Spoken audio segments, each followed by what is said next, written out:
சென்னை மாரியான சிட்டீஸ்லலாம் நீங்க இருந்திருந்தீங்கன்னா, உங்களுக்கு கண்டிப்பா தெரிஞ்சிருக்கும்.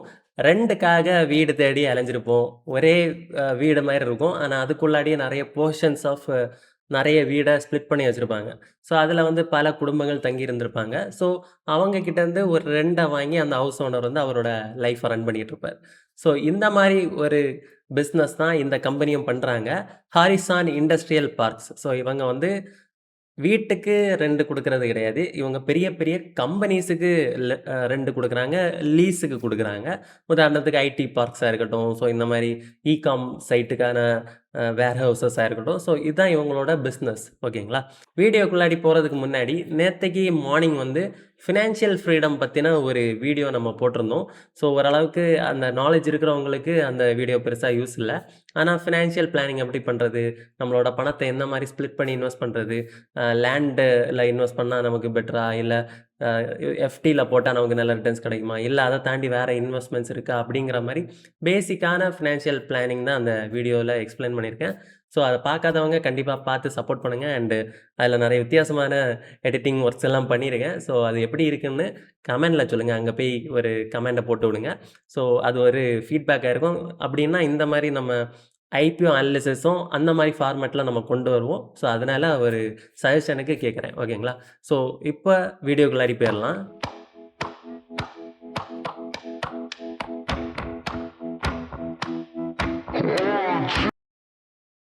Horizon industrial parks IPO reviewed by Eric ஜெராஷோ.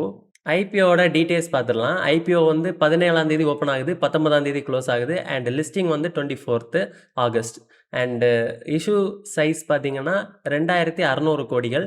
Full and full fresh issue தான். ஓனர்ஸ் வந்து எந்த ஒரு ஸ்டேக்குமே செல் பண்ணல. ஸோ இது வந்து அவங்களோட கான்ஃபிடென்ட்டையும் காட்டுது. இன்னொன்னு வந்து ஓனர் வந்து சாதாரண ஆட்கள் இல்ல. ஸோ அத அடுத்த ஸ்லைட்ல பார்க்கலாம். அண்ட் மார்க்கெட் கேப் பார்த்தீங்கன்னா, இப்ப இந்த ஹையஸ்ட் பிரைஸ் பேண்ட்ல பார்க்குறப்ப இந்த ஐபிஓல லிஸ்ட் ஆச்சுன்னா 17,297 crores இருக்கும். ஓகேங்களா? Face value 10 per share. And IPO price band பார்த்தீங்கன்னா ரூ. 57லேருந்து ரூ. 60. அண்ட் லாட் சைஸ் வந்து 250 shares. Minimum investment 15,000. And quota பார்த்தீங்கன்னா 75% வந்து QIBஸ்க்கு குடுத்துருக்காங்க. பெரிய இன்ஸ்டிடியூஷனல் இன்வெஸ்டர்ஸுக்கு. நான் இன்ஸ்டிடியூஷனல் இன்வெஸ்டர்ஸுக்கு 15% அலோகேட் பண்ணியிருக்காங்க. ரீட்டெயிலுக்கு வெறும் 10% தான் ஒதுக்கியிருக்காங்க. ஸோ எம்ப்ளாயீஸுக்கும் ஒரு கோட்டா இருக்குன்னு கேள்விப்பட்டேன். அதனால தான் செக் பண்ணேன். ஸோ இங்க பார்த்தீங்கன்னா, எம்ப்ளாயீஸுக்கும் ஒரு அலோகேஷன் குடுத்துருக்காங்க. 0.19% அலோகேஷன் இருக்கு.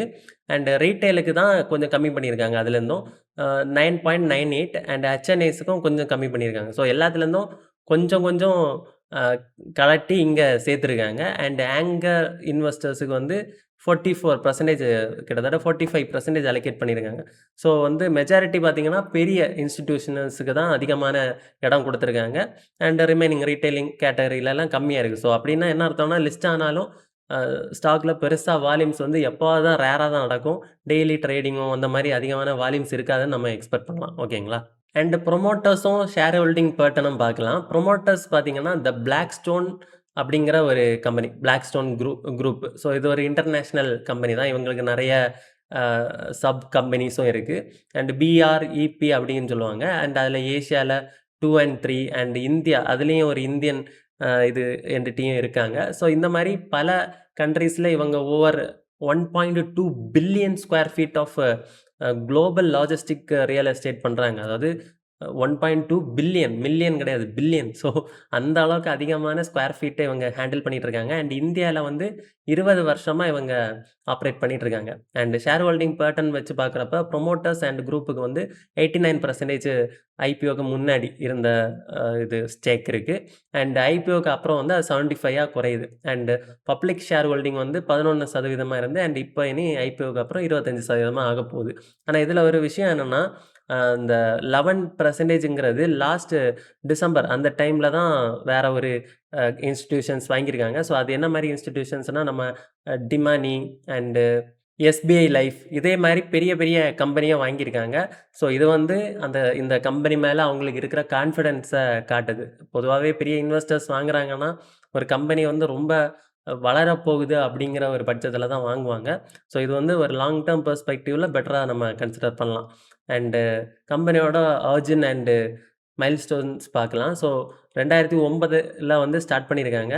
அண்ட் அதுக்கப்புறம் பார்த்தீங்கன்னா, இந்த Blackstone அப்படிங்கிற இந்த பெரிய குளோபல் ஜெயண்ட் வந்து 2020ல இவங்கள அக்வயர் பண்ணியிருக்காங்க. அதுக்கப்புறம் தான் இவங்களோட குரோத் வந்து லாஸ்ட் 5 இயர்ஸ்ல எக்ஸ்போனென்ஷியலா குரோ ஆயிருக்கு. And massive expansion. ஸோ அதான் சொன்ன மாரி எக்ஸ்போனென்ஷியல் குரோத் வந்து திடீர்னு நெறைய லாஜிஸ்டிக்ஸ் எல்லாம் அக்வயர் பண்ண ஆரம்பிச்சாங்க. அண்ட் இப்ப பார்த்தீங்கன்னா 45 அசெட்ஸ் வந்து 10 மேஜர் சிட்டீஸ்ல இருக்கு. அண்ட் இந்தியால வந்து 58.58 மில்லியன் ஸ்கொயர் ஃபீட் வந்து ஹேண்டில் பண்ணிட்டு இருக்காங்க. ஓகேங்களா?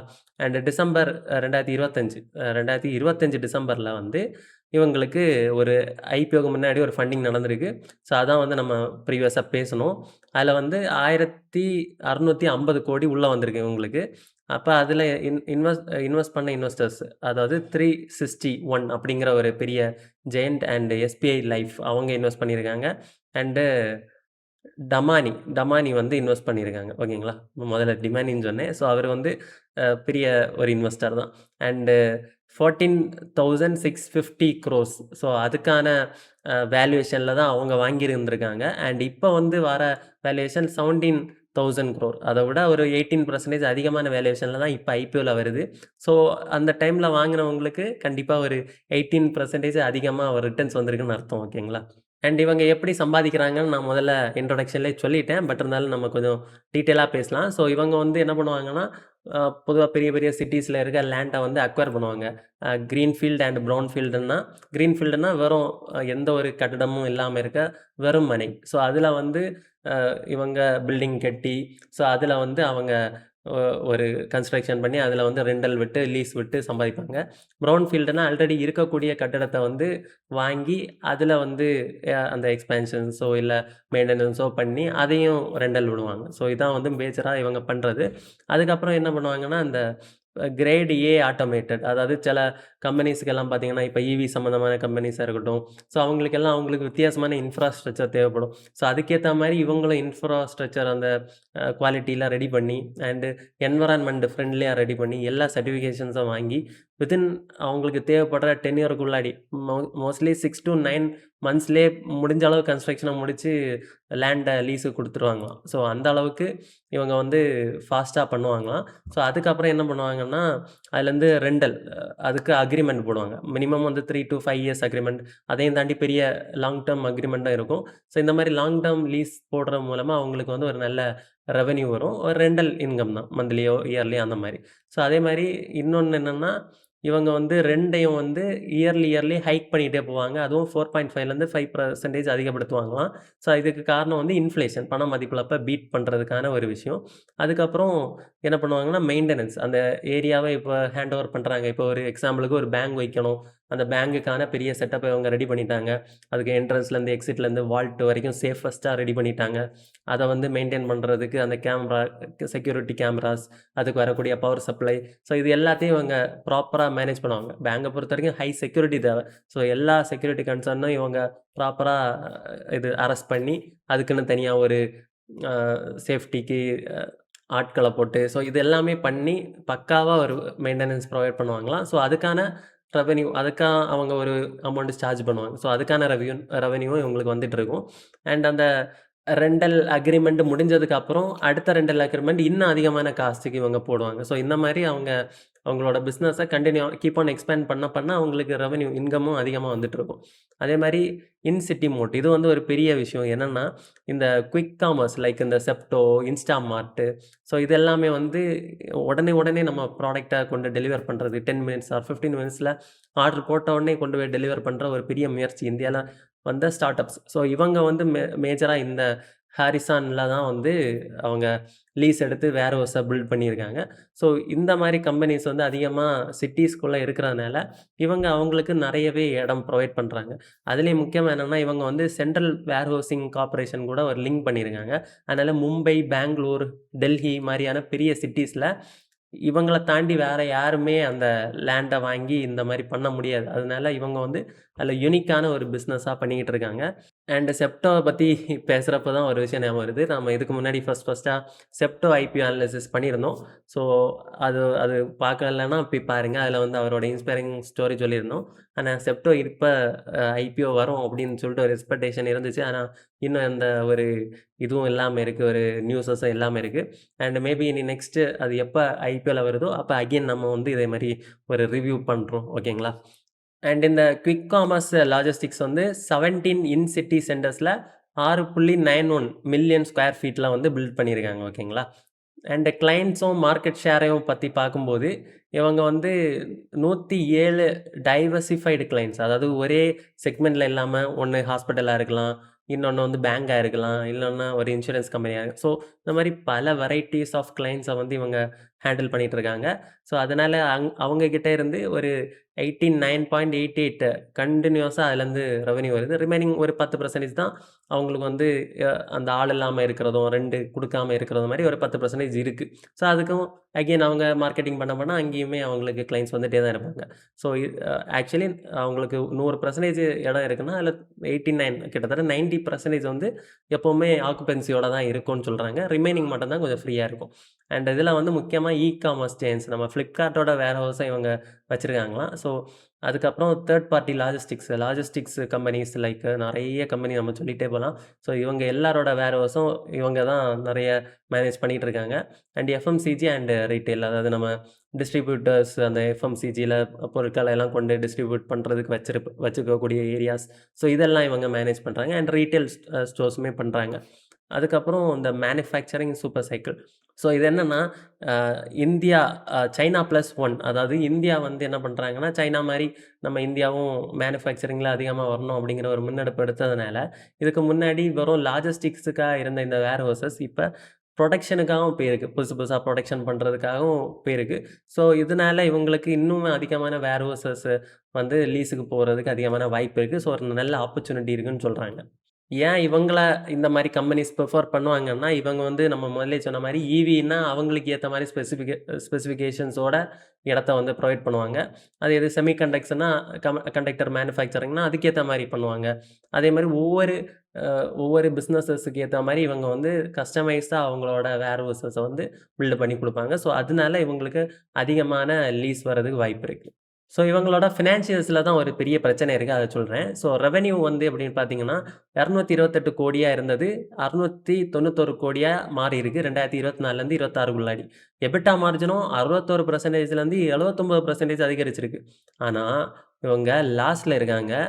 2026ல 162 கோடி அண்ட் 2026ல 203 கோடியா அது வந்து இன்னுமே அதிகமா இருக்கு லாஸ். கன்டினியூஸா 3 ஃபினான்ஷியல் இயர்ல லாஸ் ஃபேஸ் பண்ணியிருக்காங்க. ஸோ இவ்ளோ ப்ராஃபிட் வந்தும் லாஸ் ஏன் ஃபேஸ் பண்றாங்கன்னா, இவங்க பெரிய கடன்ல இருக்காங்க. அண்ட் இந்த கடன் வந்து பார்த்தீங்கன்னா, நெறைய லேண்ட் கன்ஸ்ட்ரக்ஷன் ஸோ இதனால தான் அவங்களுக்கு கடன் வந்திருக்கு. அண்ட் இதுலயுமே வட்டி எவ்வளோ பே பண்றாங்கன்னா, 547 கோடி வட்டி இன்ட்ரெஸ்ட் பே பண்ணிட்டு இருக்காங்க. ஸோ அதனால தான் இவ்ளோ பெரிய இது இருக்கு. அவங்களுக்கு லாஸஸ் இருக்கு. ஸோ அத வந்து எப்படி மிட்டிகேட் பண்ண போறாங்கன்னு பார்க்கலாம். ஸோ இப்போ வந்து பேலன்ஸ் ஷீட். மொத்த அசெட் அவங்களுக்கு பார்த்தீங்கன்னா, 13,495 கோடிகள். ஓகேங்களா? அதுல எவ்வளோ கடனா வாங்கியிருக்காங்கன்னா, 6,884 கோடி. அண்ட் கேஷ் ஃப்ளோ மட்டும் பாசிட்டிவா இருக்கு. 464 கோடி. பொதுவா நெறைய பிசினஸ்ல நம்ம கேஷ் ஃப்ளோ வந்து நெகட்டிவா இருக்கிறத பார்த்துருப்போம்.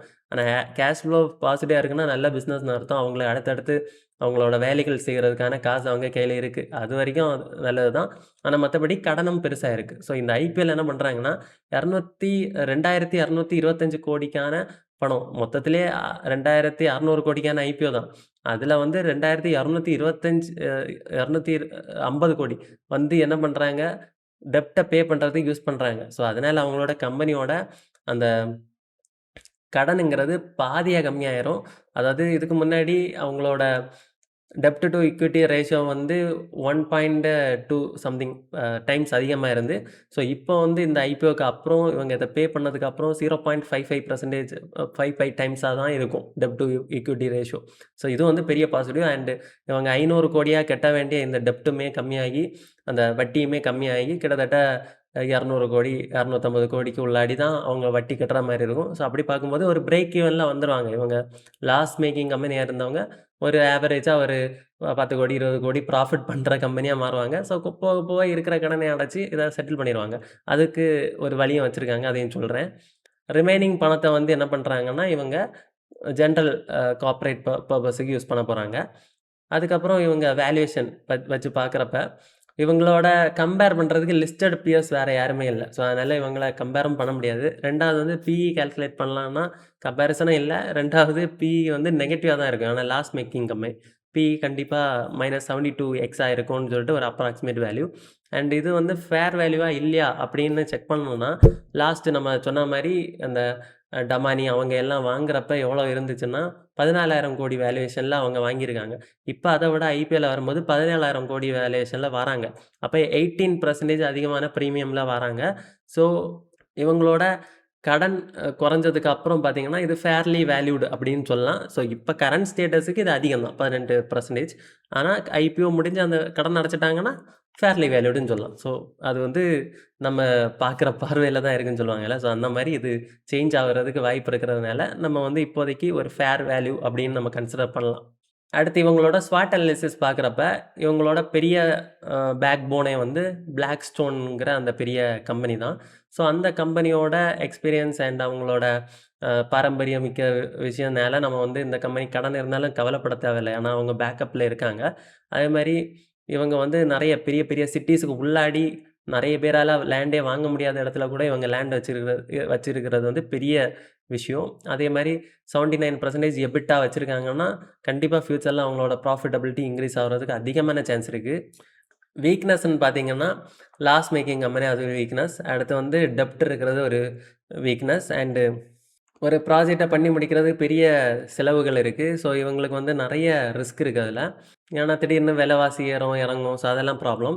அதுக்கப்புறம் ஆப்பர்ச்சுனிட்டின்னு பார்த்தீங்கன்னா, உடனே கடன அடைக்கிறது ஒரு பெரிய ஆப்பர்ச்சுனிட்டி. அதேமாரி 30 மில்லியன் ஸ்கொயர் ஃபீட் வந்து ஏற்கனவே பே பண்ண லேண்ட் இருக்கு. ஸோ, அத வந்து இன்னும் கன்ஸ்ட்ரக்ட் பண்ணி முடிச்சாங்கன்னா, அதுலேருந்து ரெவென்யூ வரும், இன்கம் வரும்.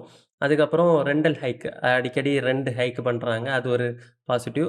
அடுத்து த்ரெட்ன்னு பார்த்தீங்கன்னா, குளோபல் பிரச்சனைகள் ஒரு த்ரெட்டு.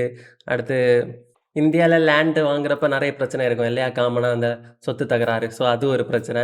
அதேமாரி இந்த அந்த அந்த குரோத்ல ஏதாவது பிரச்சனை இருந்துச்சு அப்டின்னா, ஸ்லோ டவுன் ஆச்சுன்னா, இவங்களுக்கும் பிரச்சனை இருக்கும். ஸோ, இப்ப இந்த வீடியோ நாம எடுக்கிற டைம்ல வந்து கிட்டத்தட்ட 6% லிஸ்டிங் கெயின்ஸ் வர மாரி இருந்துச்சு. ஸோ, அதனால லிஸ்டிங் கெயின்ஸுக்காக நம்ம வந்து இதில அப்ளை பண்ணோம்னா ரொம்ப சிக்கலா போயிரும்.